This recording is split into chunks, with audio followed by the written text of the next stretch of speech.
이제 내일 아침 예배로 끝나는 마지막 날을 오늘 맞이했습니다. 하나님께서 여러분 각자에게 꼭 회복시켜 주셔야 할 그런 부분들을 회복받고 계시는 것을 보게 되어 참 기쁩니다. 자기 상태에 따라서 하나님의 은혜를 경험하고 있는 분들이 참 많은 것 같아요.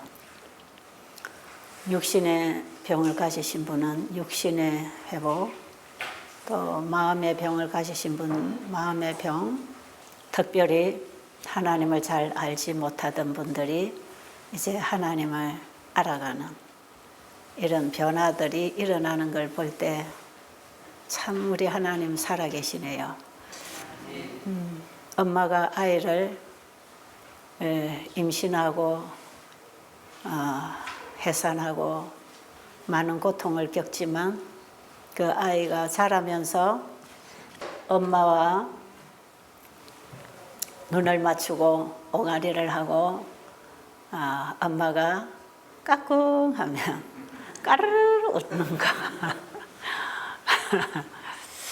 그 반응을 일으키는 아이를 보면서 엄마의 사랑에 반응하는 아이를 보면서 엄마가 얼마나 기쁘겠습니까? 그죠? 하나님께서는 우리의 상태를 너무 잘 아십니다. 내가 하나님 앞에 보잘것없는 인간이 되어 있는 것도 사탄이 다 망가뜨려 놓은 우리의 상태를 보시면서 우리를 치료해 주시려고 끊임없이 우리에게 기별을 보내십니다. 선지자를 보내시고 시대시대 기별자를 보내시고 하나님이 쓸만한 일꾼이 어디 있나 찾아보시고 그 하늘의 기별을 보내시는 우리 하나님, 이번에 여러분은 그 하나님의 사랑의 메시지를 좀 받았다고 생각하십니까? 여기 앞에 나와서 복음을 전하는 사람을 보지 마시고 그 사람의 언어가 좀 서투르다 할지라도 또 사람의 생각으로 볼 때 별로 호감이 안 간다 할지라도 그 입에서 나오는 말씀을 받으시기 바랍니다.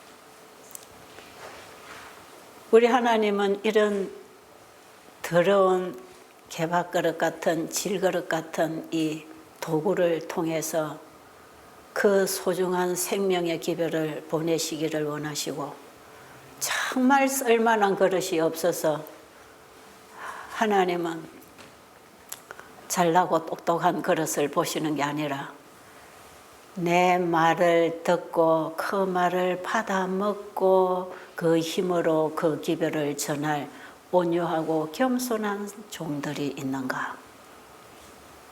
정말 예수님이 아버지 앞에 자신을 온전히 굴복시키고 그분이 주시는 말씀을 받아서 우리 땅에 오셔서 우리를 살리려고 자신의 생명을 다 주신 그 예수님의 온유 겸손한 그 마음을 가진 자가 있는가?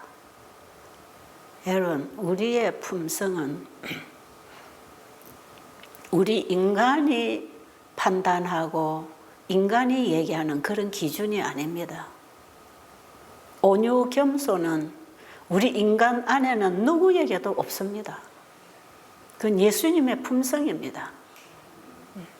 그 온유 겸손한 그 품성은 아버지 앞에 온전히 굴복된 겸손, 아버지의 뜻을 따라서 일하시고 전하시고 사신 그분의 완전한 믿음과 순종에서 보여지는 그분의 품성입니다. 하나님께서 마지막 시대에 그런 품성의 소유자를 찾고 계십니다. 내가 잘나고 똑똑하고 많이 배운 좀 사람들에게 뭔가를 좀 보여줄 수 있는 이런 사람을 찾으시는 게 아니라 기드온의 300명 군대를 하나님이 부르실 때에 그 군인들을 심사하는 기준이 뭐였습니까? 모든 것을 포기한 사람. 그렇잖아요. 재물도 정욕도 식욕도 형제간의 관계도 자신이 생명을 잃을까 하는 그 두려움도 없는 완전히 그분에게 드려진, 그래서 그분의 뜻을 받아서 일할 수 있는 사람들이 온유 겸손한 사람들이에요. 하나님이 보시는 품성의 기준은 그런 것이라. 그런데 인간들은 자꾸 조금 친절하고 상냥하면 다 품성이 좋다 그러죠. 그거는 참 좋은 것이지만 우리 자신이 주님 앞에 굴복되지 않은 상태에서 그분의 의로 나가는 참 온유 겸손이 아니면 그건 전부 다 가식이고 위선이고 간사함이에요. 그걸 알아야 돼요. 자기의 체면과 덕망과 자기의 인기와 자기의 자존심을 위해서도 얼마든지 교양 있게 할 수 있다는 것입니다. 그런데 그런 사람들은 주님 앞에 굴복 잘 안 합니다. 왜요? 자기 자신이 가지고 있는 게 너무 다 괜찮고 쓸만하기 때문에 별로 하나님 도움을 별로 필요를 안 느껴요. 그럼 자기가 잘하고 있으니까 나처럼 해라 그렇게 가르치면 되는 거예요. 근데 하나님은 네가 하는 거는 다 더러운 옷이다. 네가 만들어 짜입은 옷은 다 더러운 거야. 내가 주는 옷을 받아라. 그 품성이 예수님이 가진 품성이죠. 그게 믿음의 의 아닙니까? 그죠? 그래서 임금이 베푼 잔치자리에 초대받아서 참여한 사람들은 임금이 만들어서 제공해 주는 옷을 입은 자들만 임금의 혼인잔치에 참여했어요. 이걸 여러분 아셔야 돼요. 지금 우리는 그 하나님이 베푸신 마지막 혼인잔치에 우리가 참여하는 손님들로 있는 것입니다. 그렇죠? 내가 좀 만들어서 입은 옷, 내 의, 내 행동, 내 업적, 내 교양, 내 지식, 내가 행한 모든 것들이 좀 괜찮다고 생각이 된다면 이 자리에서 쫓겨납니다. 쫓겨나요. 지금 하늘에서 열리고 있는 이 혼인잔치에 우리는 들어갈 자격이 없어요. 들어가도 쫓겨나지요. 내 의를 가지고 가기 때문에 그렇습니다. 100% 하나님이 주신 옷을 입어야 합니다. 그런데 그런 사람들을 하나님은 불러서 쓰시겠다. 그러니까 우리가 다 희망이 있지요. 여러분이나 저나 별 볼 일 없는 사람들 아닙니까? 자, 오늘은 에스겔서. 에스겔 선지자는 이스라엘 백성들이 바벨론에 끌려가서 70년 동안 사는 동안에 하나님이 보내신 선지자입니다. 이 선지자를 통해서 하나님은 끊임없이 그 백성들을 불러냅니다. 계속 준비시켜줍니다. 그래서 에스겔서 전체가 보면 파수꾼의 사명이 무엇인지를 알게 되어 있고 마지막 셋째 천사의 기별을 전하는 일꾼들이 바로 이 마지막 바벨론에서 이제 준비돼서 하늘 백성으로 하늘 집으로 돌아갈 백성들이 전해야 할 현대 기별입니다. 이 파수꾼의 기별이 오늘날 우리 재림교회가 가지고 전할 현대 기별, 새천사 기별이에요.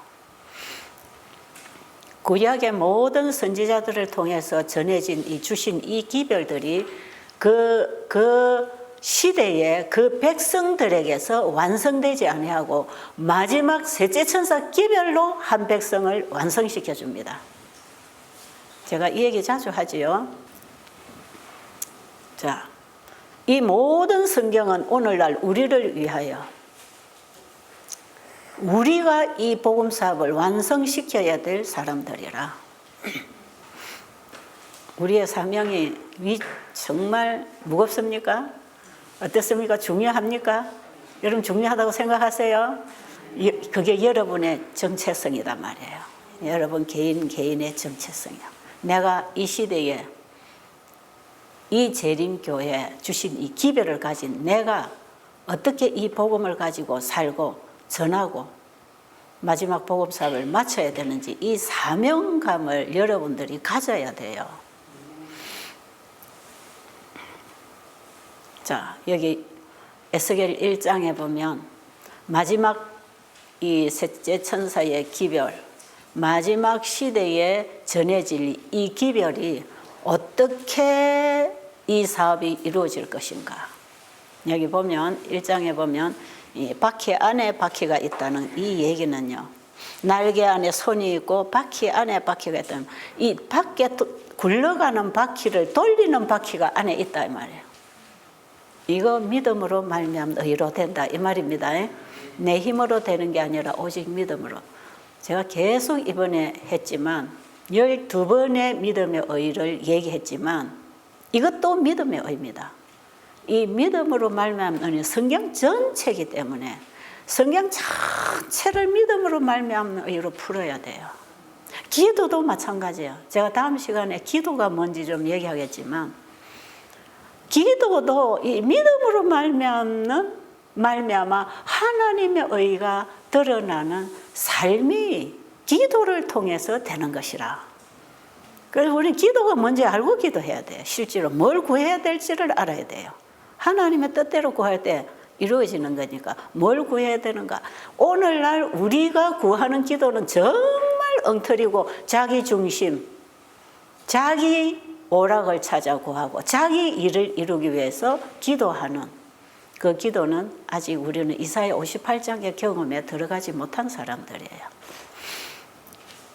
자, 기도 부분은 나중에 제가 요약해서 좀 전체를 한번 말씀드리기로 하고, 왜냐하면 기도하고 믿음에 의하고 하나님 사업하고 우리의 품성 변화나 우리의 신앙생활이 다 하나예요. 이게 하나이기 때문에 이건 이렇게 하고 저건 저렇게 하는 게 아닙니다. 하나님이 하시니라. 하나님이 온 세상을 창조하시니라. 그 하나님이 우리를 구원하실 것입니다. 그 하나님이 하시게 하는 거예요. 자, 하나님이 하시게 하려면 어떻게 돼야 되는가? 에스겔 2장 8절부터 3장 3절까지. 오늘은 제가 성경을 좀 읽어야 되니까 여러분이 에스겔서를 좀 펴놓고, 자, 읽을 때 여러분은 눈으로 보세요. 혹시 번역을, 여러 가지 번역을 가지고 계시는 분들이 읽다가 어떤 단어 이런 번역에 조금 헷갈릴 수 있는데, 전체적인 맥을 잡고 성경을 이해를 하면 단어가 조금 다르게 번역이 됐다 할지라도 그냥 전체적인 맥을 따라서 이해하면 그 내용은, 그 메시지는 우리가 파악할 수 있어요. 그러니까 성경이 좀 번역이 혼란스럽다고 해서 성경을 읽는데 불신을 가지지 마시고 정말 그 말씀에서 주는 그 성령의 역사를 여러분은 경험해야 합니다. 그러니까 지금 이 말씀 읽을 때 그냥 여러분이 성경을 좀 다 보세요. 요즘 성경이 여러 가지가 나와서 참 좀 혼란스러워요. 인자야, 내가 네게 이르는 말을 듣고 그 패역한 족속같이 패역하지 말고 내 입을 벌리고 내가 네게 주는 것을 먹으라 하시기로, 내가 보니 한 손이 나를 향하여 펴지고 그 손에 두루마리 책이 있더라. 그가 그것을 내 앞에 펴시니 그 안팎에 글이 있는데 애가와 애곡과 재앙의 말이 기록되었더라. 그가 또 내게 이르시되, 인자야, 너는 받는 것을 먹으라. 너는 이 두루마리를 먹고 가서 이스라엘 족속에게 고하라 하시기로, 내가 입을 벌리니 그가 그 두루마리를 내게 먹이시며 내게 이르시되, 인자야, 내가 네게 주는 이 두루마리로 내 배에 넣으며 내 창자에 채우라 하시기에 내가 먹으니 그것이 내 입에서 달기가 꿀 같더라.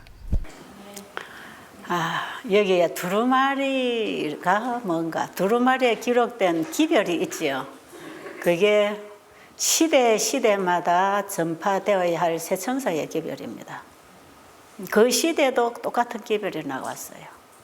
이 심판에 대한 기별이 마지막에 예수님이 지성소에 들어가신 이후에 확실하게 마지막에 이루어질 기별이지만 그 시대마다 그 기별을 받지 아니하면 심판이 있어요. 그래서 애가와 애곡과 재앙의 말이 항상 기록되어 있어요.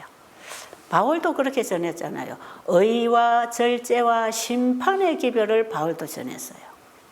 믿음으로 말미암은 의, 그 믿음으로 말미암은 의는 모든 일에 절제하게 되지요. 그것도 건강기별도 다 포함되어 있어요. 우리의 모든 절제.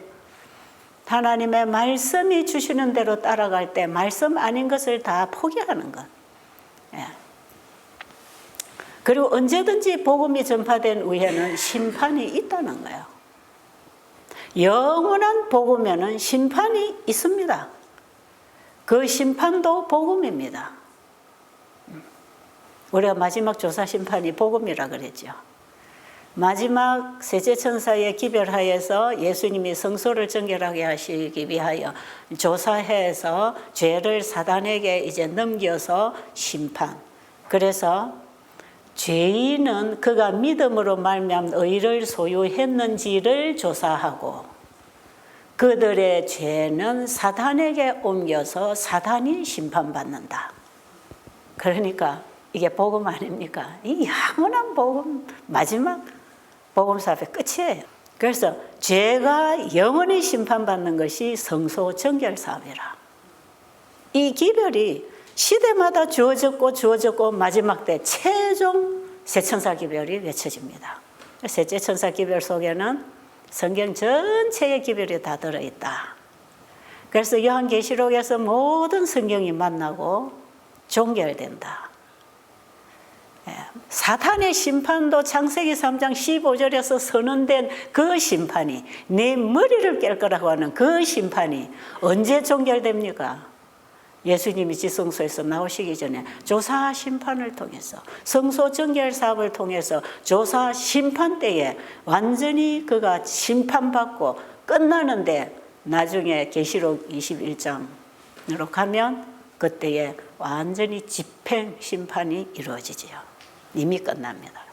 그래서 요한계시록에서 모든 복음이 만나고 복음도 요한계시록에서 다 만나서 외쳐지고 그 기별로 완전한 사람을 만들고 그 다음에 죄도 요한계시록에서 완전히 심판받고 끝나버리고 요한계시록 21장 22장에 가면 이제 새로운 세계가 열리는 죄가 끝나는 죄 없는 세계에 이제 우리가 살게 되는 복음이 기록되어 있어요. 자, 지금 에스겔 선지자에게 그 시대에 내 백성에게 가서 전하라. 어느 시대나 인간이 타락하는 모습들은 다 같은 것 같아요. 어느 시대, 노아 시대도 그랬잖아요. 노아 시대와 같이 마지막 때가 그렇게 된다 그랬잖아요. 그러니까 그 시대마다 주시는 기별은 그 시대에 필요한 기별을 보내야 돼. 그 기별의 본질은 다 똑같은 것입니다. 그래서 여기에 하나님이 에스겔 선지자에게 기별을 주십니다. 기별을 주셔. 자, 기돈의 300명도 기별을 가지고 적을 다 물리쳤어요. 이 진흙 항아리에 감추인 햇불과 그가 나팔로 이 기별로서 이걸 다 끝내버리면 마지막 전쟁은 세제천사 기별로 끝납니다. 그게 믿음의 의로 전파되는 기별이 세제천사 기별이라 그랬죠. 이걸 여러분이 지금까지 이제 들은 말씀들을 조금 정리를 하면서 지금 오늘 이 파수꾼의 사명이 뭔가, 오늘날 우리 시대에 내가 파수꾼이라고 할 때 내가 해야 할 일이 무엇인가, 그걸 지금 우리가 배우는 거니까 그냥 에스겔서 얘기 공부할 때 이거는 에스겔 시대에 그 바벨론에 끌려가 있던 그 이스라엘 민족들에게 준 기별이다, 이렇게만 생각하면 이건 현대 기별이 될 수가 없어요. 우리에게 현대 기별이 돼야 됩니다. 이 이스라엘의 모든 역사는 말세를 만나 우리를 위하여 기록되었다. 성경의 모든 가르침은 오늘날 우리에게, 나에게 주시는 기별이다. 그래서 여러분이 오늘 에스겔이 돼야 됩니다. 그렇죠? 이 시대에 에스겔이 돼야 돼요. 에스겔 전체를 읽어보면 정말 저는 이 요즘에 에스겔서나 그다음에 이사야서나 예레미야나 뭐 에스라, 느헤미야를 보면요, 거기서 제가 한 가지 뭘 깨닫게 되는가? 하나님은 사랑이시라. 하나님은 정말 사랑이시라. 너무 자상하시다. 그냥 성경을 읽어 나가면 하나님은 그냥 전쟁에서 죽이고 뭐 어쩌고 저쩌고 맨 전쟁에서 죽이고 내 백성만 옹호하고 뭐 백성이 또 이방 신을 따라가면 또 막 또 망하고 죽이고 맨날 죽이고 구하고 죽이고 전쟁하고. 아이고야, 하나님은 살인하지 말라 해놓고 살인도 많이 하시네. 와, 이 시대에 진짜 이거 죽었을 텐데 이 사람들 가차없이 그냥 이방인이기 때문에 싸워서 다 죽어야 되나? 그런 생각들. 제가 이 성경을 참 모르고 어둡게 이 성경을 그래서 저는요, 성경을 통독하는 거 좀 조심해야 될 필요가 있다고 생각해요. 네. 성경을 읽다가 성경을 버리는 사람 많아요. 특히 구약 성경. 그 하나님 이해가 안 되는 거죠. 어떻게 이런 하나님이 사랑일까? 정말 하나님의 품성이 이런 거라면. 그런데 우리가 이 성경 전체를 볼 때 이 사단과의 대쟁투에 걸려있는 문제가 뭔가를 알아야 되고, 이 지구 역사는 대쟁투의 역사가 진행되고 있는 현장이라는 걸 알 때에 우리가 이 성경을 훨씬 더 이해를 잘할 수 있게 돼 있어요. 그런데요, 제가 이 부조화 선지자나 선지자와 왕이나 각 시대 대쟁투나 시대 소망이나 이제 이 예언신을 보충하면서, 특히 사도행적 같은 이런 신약 시대에 이 예언의 신을 보충하면서 이제 예언의 신으로 그 조명해서 이걸 보잖아요. 그럼 이 화해분이 쓴 글을 통해 보면 이분은 그 하나님이 이렇게 말씀하시고 행하신 이 일을 그분의 품성으로 풀어줍니다. 품성으로. 다 품성으로 풀어요. 그래서 여러분, 성경만 읽지 말고 성경을 읽고 거기 조명되는 예언의 신을 같이 읽으세요. 그러면 거기서 환하게 그 하나님의 품성의 빛이 비춰옵니다. 제가 성경을 읽으면서 이해가 잘 안 됐던 부분, 요즘 어떤 분들은 성경을 높여야지, 성경을 읽어야지, 그 예언에서 자꾸 읽으면 안 된다, 이렇게 가르치는 분도 있어요. 그런데 저는 같이 봐야 된다고 생각합니다. 네. 같이 봐서 성경의 이 보화를 우리가 발견할 수 있도록 길을 열어주는 이 하나님이 마지막 교회에 주신 이 빛을 우리가 보지 않고 어떻게 우리가 이 성경을 다 알 수가 있겠습니까? 너무나 사단이 속이고 거짓으로 가르쳐서 지금 이 거짓과 참이 섞여 있는 이런 마지막 시대에 사탄이 하나님의 품성과 참 진리를 다 왜곡시키고 전부 길을, 안내표를 잘못 만들어서 가르쳐지고 있는 이런 시대에 우리가 성경 보고 사람 말 들으면 우리의 길을 찾지 못할 때가 있어요. 그래서요, 우리가 성경은 기본적으로 우리가 성경의 원칙에 따라서 예언의 신을 받아들이고 이해해야 되겠지만, 이 예언의 신을 읽을 때 성경이 열린다는 것도 아셔야 됩니다. 그래서 주신 것이에요. 다니엘아, 마지막 때까지 이거를 봉함하고 간수하라. 마지막 때가 되면 지식이 더하리라. 그게 뭐 빨리 교통하는 지식, 뭐 인터넷 시대가 온 것도 우리가 하나의 그 말씀에 속해 있는 일로 볼 수가 있겠지만, 여기서 말씀하시는 참된 의미는 마지막 때 예수님, 마지막 때가 언제입니까? 예수님이 지성소에 들어가서 사역하시는 그 때에 모든 성경의 진리를 다 열어주겠다. 봉함된 것들이 그때 다 열릴 것이다. 그리고 그때 열릴 기별이 세제천사 기별이고 성소정결사별, 그게 2300주야 끝에 이루어질 예언이고 그때에 이 땅에 비춰질 빛입니다. 그래서 성경의 모든 진리의 빛들이 예수님이 지성소에 들어가신 이후에 셋째 천사의 기별 속에 이 모든 빛을 담아주실 때 예언의 신을 주신 것입니다. 다시 예언하여야 하리라. 우리에게 다시. 그래서 요한계시록을 요한이 받고 예언을 줬지만 요한이 다 주지 않고 다시 예언할 부분이 있다 하는 것이 어디 나옵니까? 계시록 10장에 나오잖아요. 그러니까 우리는 지금 이 하나님께서 마지막 때 환하게 대낮처럼 이 진리를 열어줄 이 빛으로 성경의 큰 빛을 볼 수 있도록 다가가야 합니다. 성경 전체가 요한계시록에서 셋째 천사 기별로 선포될 것인데 시대마다 선지자들이 받은 그 기별 속에 지금 오늘의 우리에게 주시는 현대기별이 다 전파되어서 묻어와서 만나지기 때문에 오늘 우리가 에스겔에게 주신 그 시대의 현대기별을 우리가 알아야 된다. 그렇죠? 그런데 여기 보세요. 지금 에스겔 선지자에게 지금 우리가 2장 8절로 3장 3절까지 봤잖아요. 여기에 하나님이 두루마리를 줬어요. 그게 하나님의 기별이라 그랬죠. 하나님의 기별을 줬다 이 말이에요. 주면서 에스겔에게 이걸 어떻게 하라고 합니까? 전하라고 하지요. 전할 때에 어떻게 전하라고 합니까? 어떻게? 이 두루마리를 씹어 먹고 창자의 배에 채워서, 이건 무슨 뜻이에요?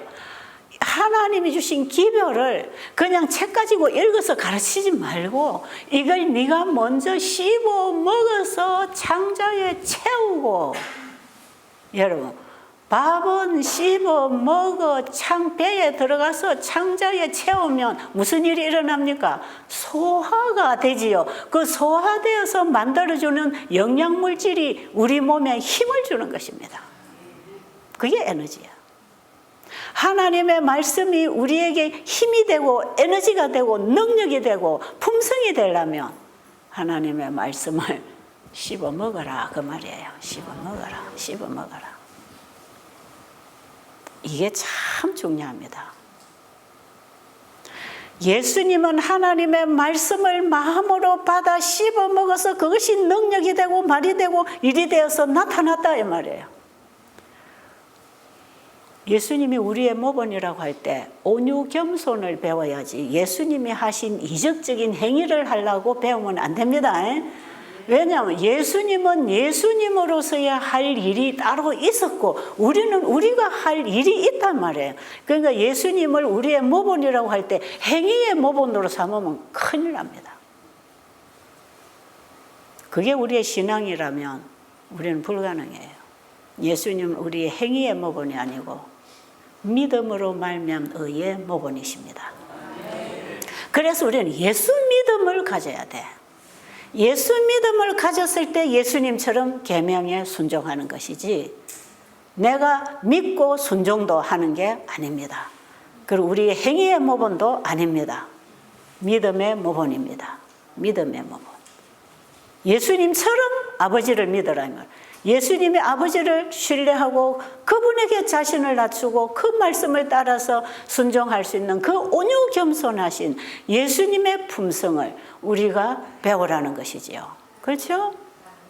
그 믿음에서 시작해야 합니다. 자, 여기에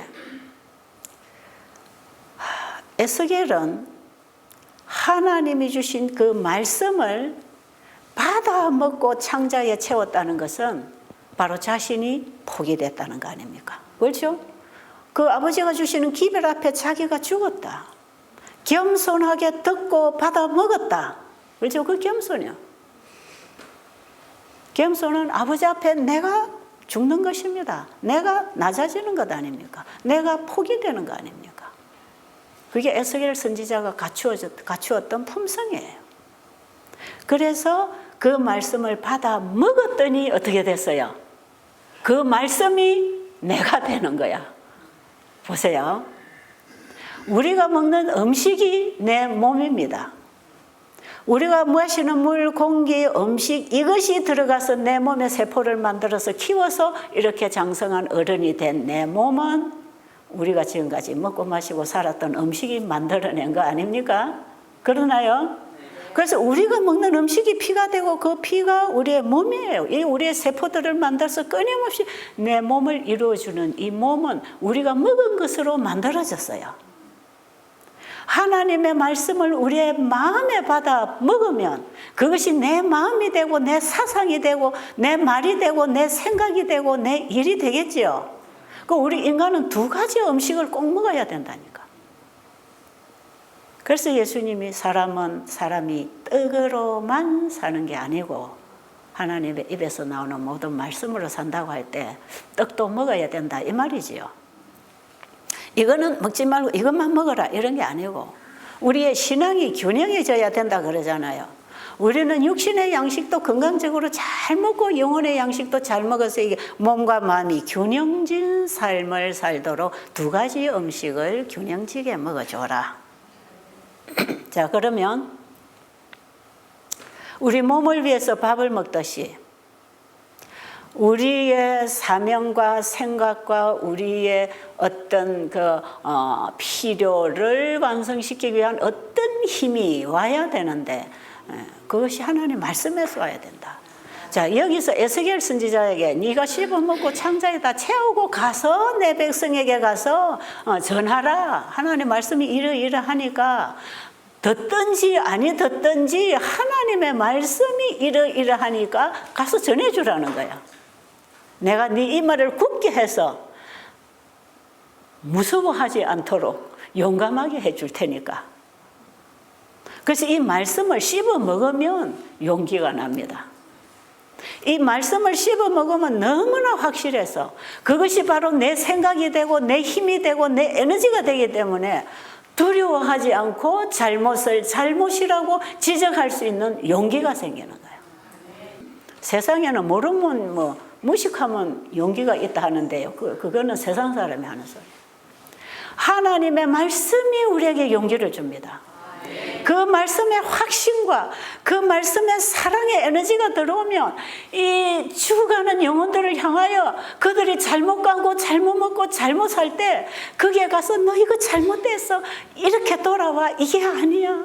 이렇게 가면 너는 죽어. 그걸 말 안 하고 견딜 수 있나요? 그래서 이 말씀을 안 먹고 전하면요. 상대방 눈치 보느라고 짓지 못하는 개가 되는 것입니다. 진짜예요. 이거요. 성경 읽어가지고 지식적으로 전하면 눈치 보느라고 말 못한다니까. 감히. 그런데 이 말씀을 받아 먹어서 창자에 채워서 이게 힘이 되고 용기가 되고 그냥 무식을 뛰어넘어서 이것이 능력이 되어서 나가게 돼 있다 이 말이에요. 여러분 여기에 에스겔 선지자에게 씹어 먹으라는 얘기하고 요한계시록 14장 6절에 이 세 천사가 모든 나라와 족속과 방언과 백성에게 전할 영원한 복음을 가졌더라. 가졌더랍니다. 가졌더라. 그럼 이 세 천사 기별을 전하는 이 세 천사는 모든 나라와 족속과 방언에게 전할 하나의 복음, 영원한 복음을 가졌더라. 그게 나의 복음입니다. 그래서 사도 바울이 예수님을 만난 이후에 나의 복음을 전했다는 것은 그 사도 바울이 전한 기별과 그가 편지를 통해서 써 보내준 편지서들이 전부 다 바울의 예수님, 바울의 신앙 고백입니다. 그게 바울은 성경에다가 나의 복음을 적었다 이 말이에요. 이 하나님의 기별을 받아 먹으면 나의 복음을 말할 수 있습니다. 그러니까 마지막 셋째 천사 기별은 문자로 가르치는 게 아니고 삶을 통해서 외치는 거라. 삶을 통해 외치는 거라. 외침이라, 외침. 그 외침은 말에 있지 않고 삶에 있단 말이에요. 그 외침에는 능력이 있다 이 말이에요. 이게 큰 소리 외침이라는 것은 사단도 감히 방해할 수 없는 큰 소리 외침은 삶을 통해 증거되는 하나님의 품성입니다. 그 품성은 오직 하나님이 주신 말씀을 먹고 그 말씀의 힘을 얻고 전할 때 그게 복음을 전하는 사람의 품성이라. 그게 능력이지요. 새 천사가 큰 음성으로 가로되, 큰 음성으로, 이거 뭐 마이크 대고 큰 소리 한다는 뜻입니까? 고함 소리를 낸다는 것입니까? 이게 무슨 소리예요? 성령께서 밀어주시는 힘, 내 안에서 나오는 힘, 그게 큰 소리입니다. 그 외침은 내가 말씀을 먹고 살아봤더니 그 말씀이 주는 힘이 나왔고 그 말씀으로 살아온 증거가 있고 그러니까 힘있게 외칠 수 있는 거지요. 복음을 씹어먹고 살지 않으면 죽은 복음 전하는 것입니다. 매갈이 없어요.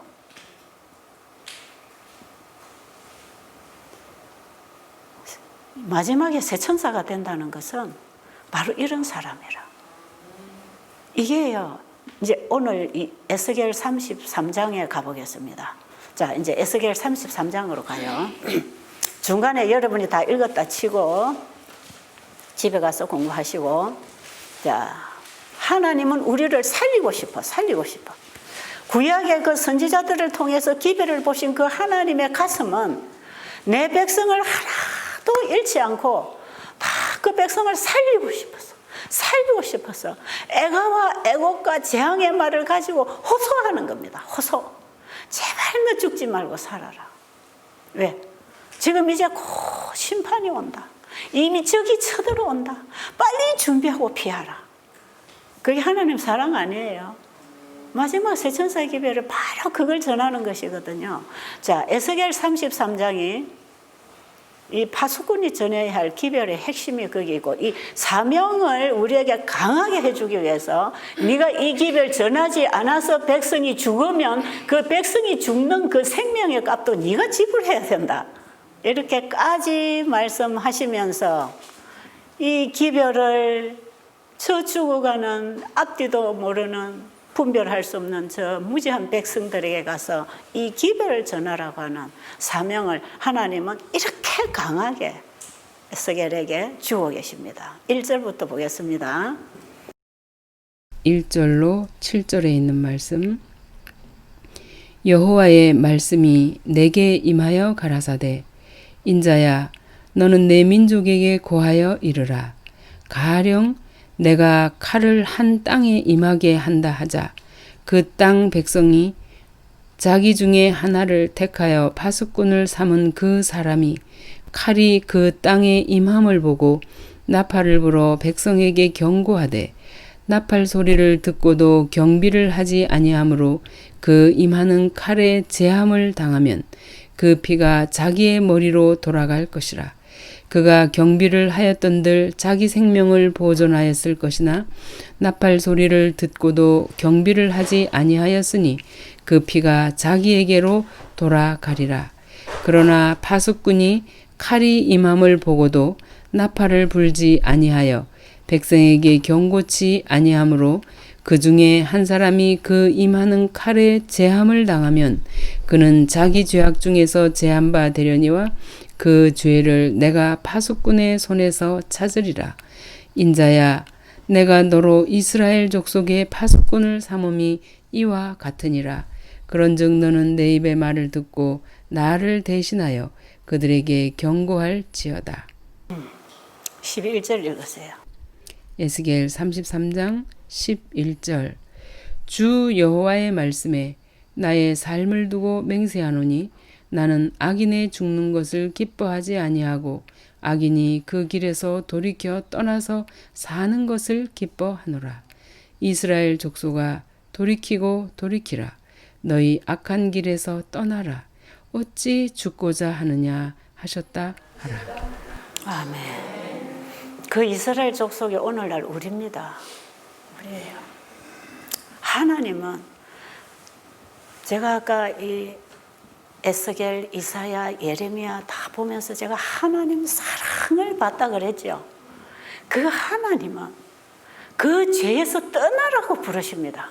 이사야서에 보면 내가 너희들을 이미 용서하고 너희들의 죄를 이미 다 도말하였으니 내게로 돌아만 오너라. 악인은 그 길을 불의한 자는 그 생각을 버리고 내게로 돌아오라. 내가 너를 고쳐주리라. 내가 너를 치료하겠다. 내가 너를 회복시켜 주겠다. 제발 내게로 돌아와라. 돌아와라. 돌아와라. 여러분, 이 하나님의 백성들이 마지막에 바벨론으로 끌려갈 때도 예레미야 선지자를 보내셔서 하나님께서는 제발 그냥 순순히 따라가라. 이 하나님께서 너희들을 바벨론에 붙였으니까 이게 하나님 뜻이니까 너희들이 바벨론에 사로잡혀가는 그것이 하나님의 뜻이다. 그들이 우상숭배에 빠지고 하나님을 버린 결과의 재앙이기도 했지만 이들을 통하여 바벨론에 이 기별을 전하고 싶은 하나님의 목적도 있었단 말이에요. 그들이 패역하고 정말 쓸모없게 되었지만 그라도 보내서 저 이방 나라의 창조의 하나님을 전하고 싶었단 말이에요. 여러분, 우리와 같은 이런 못난 우리도 하나님은 마지막 시대에 쓰시기를 원하십니다. 그래서 하나님은 바벨론에게 붙였습니다. 이 이스라엘을 붙였어요. 그런데 순순히 잡혀가라고. 70년이 되면 다시 돌아올 거니까 순순히 잡혀가라고 얼마나 예레미야가 권하는지 몰라요. 그런데 그게 시드기야 왕입니까? 마지막 왕이 말 안 들어요. 끝까지 뻗대다가 나중에 억지로 끌려갔어요. 억지로 끌려가니까 눈도 다 빼고 죽였잖아요. 결국 죽었잖아요. 이런 고통을 당하지 않도록 너희들이 끌려가기는 끌려가되 거기서 좀 더 편안하게 살도록 하나님은 그냥 끌려가라. 제발 네가 거기서 반항하는 것만큼 네가 고통을 당할 테니까 그냥 잡혀가라. 순순히 잡혀가라. 저는 이러한 처지에서 마땅히 멸망당하고 죽어야 할 그 이스라엘, 하나님의 사랑. 결국은 하나님은 그 이스라엘의 족보를 통해서 여자의 후손으로 예수님이 오실 거기 때문에 그 백성의 역사를 하나님이 계속 지키시고 보존하시고 버리지 않고 끝까지 예수님이 탄생하실 때까지 지켜주셨어요. 그래서 어디로 가나 하나님은 그 백성들을 눈에서 떠나지 않습니다. 여러분, 우리는 예수님의 재림을 하시도록 준비할 백성들입니다. 우리 재림교회는 바로 영적 이스라엘, 육의 이스라엘의 예수님의 초림이 그들을 통해서 준비됐듯이 예수님의 재림은 우리를 통해서 준비될 거예요. 여러분, 제발 우리의 사명이 뭔지를 알고 우리 재림교회가 재림교회 정체성이 뭔지를 알아야 돼요. 왜 재림교회가 생겼는가? 이 재림교회는 이런 큰 교단을 만들어라는 의미가 아니고 그냥 재림운동을 해야 돼. 운동을. 그런데 재림운동을 효과적으로 하기 위해서 각 나라에 이런 교회를 세우는 조직들을 한 것이지 조직이 재림교회가 아니고 기별이 재림교회입니다. 기별이 없어지면 재림교회는 더 이상 구실 못해요.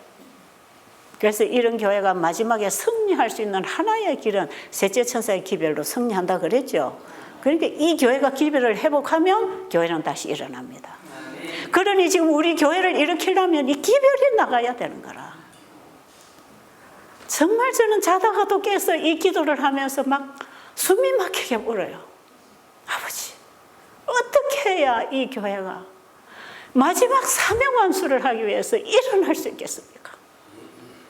우리 지도자들을 좀 깨워주세요. 이 보잘것없는 여인네가 가서 아무리 말해봐야 사람들이 삐죽거립니다.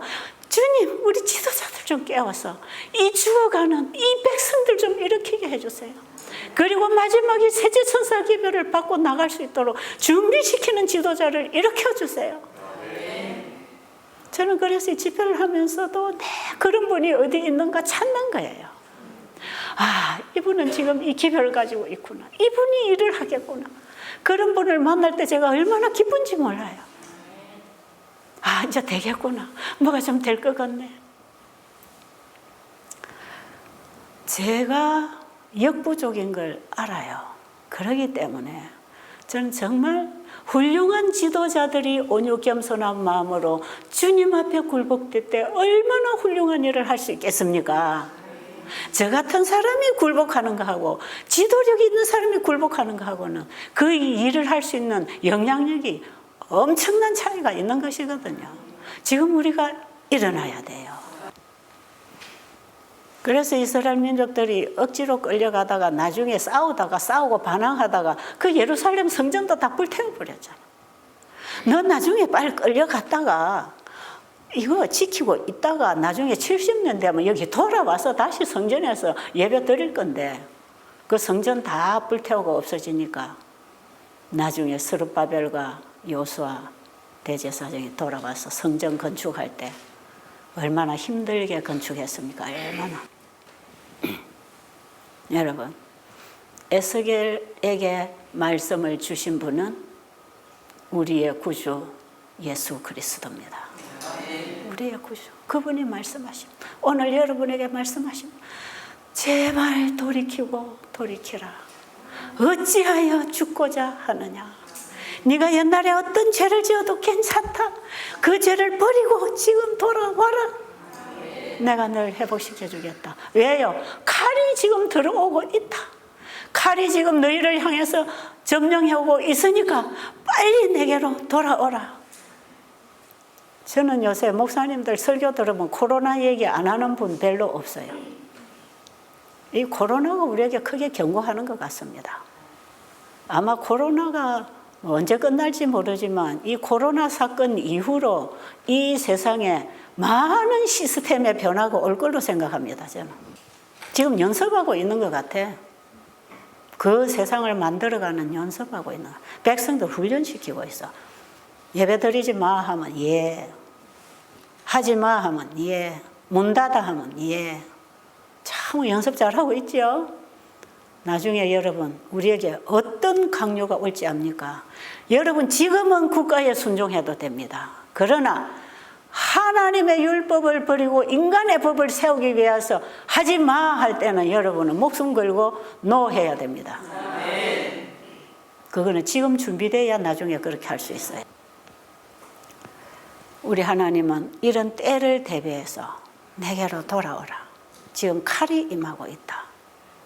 그런데 이 파수꾼들이 무슨 일을 하면서 무슨 기별을 전하고 일을 하는가? 한번 보세요. 거기 우리 책 예수만 보이더라 책에 몇 페이지입니까? 56페이지입니다. 잘 들어보세요. 다시. 목사에게 보내는 권면 416. 셋째 천사의 기별의 선포와 함께 의료 선교 사업을 결합하라. 수년간 떨어진 채로 남아있는 죽음의 수준으로부터 교회를 끌어올리기 위해 규칙적이고 조직적인 노력을 기울이라. 모든 가정과 개인 앞에 셋째 천사의 기별과 관련해서 건강개혁의 원칙을 제시할 일꾼들을 교회에 파송하라. 모든 이들을 격려하여 그들의 동료를 위한 사업에 참가시키고 이들 교회에 생기가 신속히 돌아오지 않는지를 살펴보라.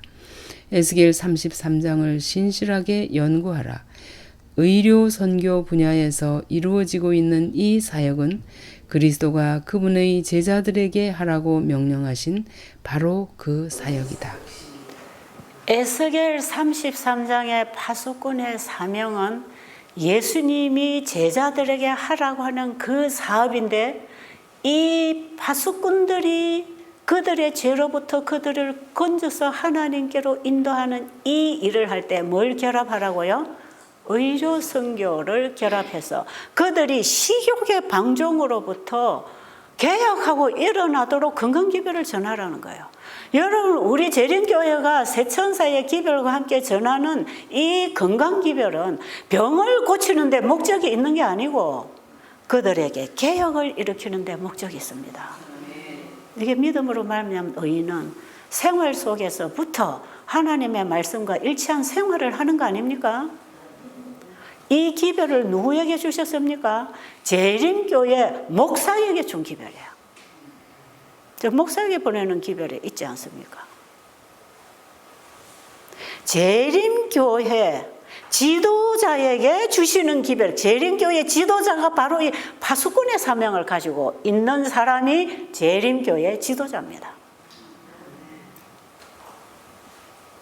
이 사명을 안 하면 나중에 이 백성들이 몰라서 죽어가는 그 피를 이 지도자가 받겠다는 거 아닙니까?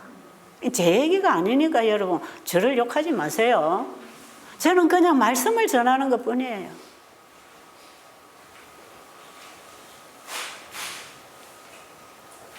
에스겔이 기별을 가지고 갈 때 사람들이 이런 말을 듣고 에스겔을 죽이려고 했는지 모르지만 에스겔은 자기 말이 아니고 누가 하셨다? 하나님께서 말씀하신 것이다. 여호와께서 이렇게 말씀하셨다. 저는 지금 말씀을 그대로 여러분에게 주는 거예요. 그런데 이 기별을 전할 사람이 필요한 거 아닙니까? 지금 하나님이 찾으시는 일꾼은 교회정은 8권에 보면 예수님의 재림을 맞이할 한 백성을 준비시킬 일꾼들을 찾고 계신다. 그 일꾼이 뭐예요? 그게 파수꾼이에요. 예수님의 재림을 맞이할 사람들을 준비시킬 일꾼들이 일어나야 된다. 지금 칼이 다가오고 있는데 그 백성들을 빨리 칼에서 피해서 살 수 있는 복음을 전해줘야 될 거 아닙니까? 이 지구 역사 마지막에 피할 곳은 아무것도 없습니다. 예수님밖에 없습니다. 예수님은 우리의 피난처시요, 우리의 안식처요, 우리의 도피성이라. 도피성으로 달려가야 합니다. 피난처로 달려가야 합니다. 지금 우리가 피할 곳은 아무 데도 없습니다.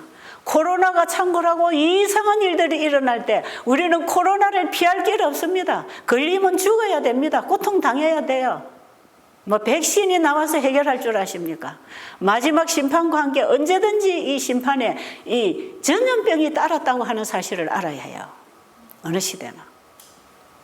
이럴 때에 우리의 힘으로 피할 줄 아십니까? 하나님이 주신 건강 기별을 통해서 우리가 예수님 품에 들어갈 때 보호해 주실 것입니다. 우리 재림교회 파수꾼의 사명을 가지고 있는 일꾼들은 모든 나라와 족속과 방언과 백성에게 이 기별을 전해야 된다. 이 기별을 전할 때에 의료 선교를 절대로 분리시키지 말고 그들에게 건강개혁부터 시켜서 하나님께로 돌아오는 식사 습관부터 바꿔라. 다 개혁해라. 우리 재림교회는 지금 이거 해야 되고, 여러분이 재림교인이라면 이 기별받고 일어나야 합니다. 여러분이 재림교인 아니면 가만 계세요. 여러분이 재림교인이라면 이 사명을 우리가 받은 파수꾼들입니다. 이 일을 지도자에게만 맡길 일은 아니고 우리 모두가 같이 해야 되는 거 아닙니까? 지도자와 평신도가 연합해서 마지막 재림운동을 일으켜야 할 교단이 있다면 이건 제7일 안식일 예수 재림교회입니다. 우리가 다 파수꾼의 일을 해야 될 사람. 여러분 에스겔서를 가서 깊이 읽으세요. 그리고 거기에 따라오는 예언의 신을 같이 깊이 읽으세요. 다 빛을 비춰놨습니다. 연구하면 알게 돼 있어요. 그래서 에스겔에게 그 이스라엘 백성들의 상태가 마른 뼈다귀처럼 골짜기에 누워있는 뼈다귀들처럼 다 생기가 끊어지고 마른 뼈가 돼가지고 꼼짝도 못하고 다 누워있을 때 에스겔을 통해서 기별을 전할 때 그들이 뼈들이 서로 들어붙더니 거기에 살이 차더니 근육이 생기더니 생기가 들어가서 한 군대가 일어나지요. 이 마지막 군대. 죽은 것과 다름없는 마른 뼈다귀와 다름없는 우리의 영적 상태에서 우리를 깨워줄 기별이 이 시대의 새천사 기별입니다. 이 기별을 우리가 씹어먹고 살고 전파하라. 그래서 이걸 우리가 의료선교 세미나로 하고 있는 거죠. 새천사 의료선교 세미나. 이 세미나는 재림기별을 보내는 세미나입니다. 아버지, 우리가 잠잠하면 돌들이 소리 지른다고 하셨습니다. 아버지는 빛을 받은 교회가 잠잠할 때 누구를 일으켜서든지 준비된 7,000명을 통해서 일하실 것입니다. 우리가 그 특권을 놓치지 않고 주님이 주신 이 사업에 참여한다면 그것이 우리에게 얼마나 큰 축복이 되겠습니까? 우리 하나님, 이 자리에 모여있는 주님의 자식들, 이 마지막 시대에 파수꾼의 사명을 가지고 일할 수 있는 일꾼들로 준비시켜 주시옵소서. 예수님 이름으로 간절히 기도드립니다.